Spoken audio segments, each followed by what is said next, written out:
Violent protests are still raging in the Egyptian capital, despite promises by the military of a faster transition to civilian rule. There was a brief pause in the clashes, but they soon resumed. The violence is causing growing international concern and prompting calls for security forces to end the excessive use of force. The ABC's Michael Vincent reports from Cairo. For a few hours, there was a party atmosphere in Tahrir Square. The protesters celebrated their moral victory over the police. Local Muslim leaders said they had brokered a truce. The truce has been made. The army is between the protesters and the police positions.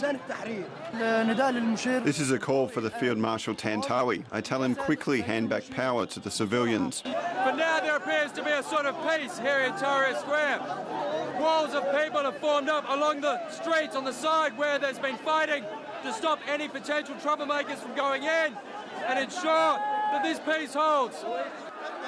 It's clear that the destruction of the last few days in the streets off the square is extensive. Cars have been destroyed and buildings gutted.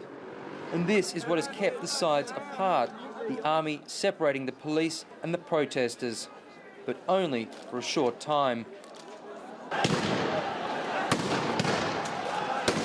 The moment the truce was broken, masses of tear gas were lobbed into the crowd of nearby civilians, only for the wind to blow it back in the faces of the police.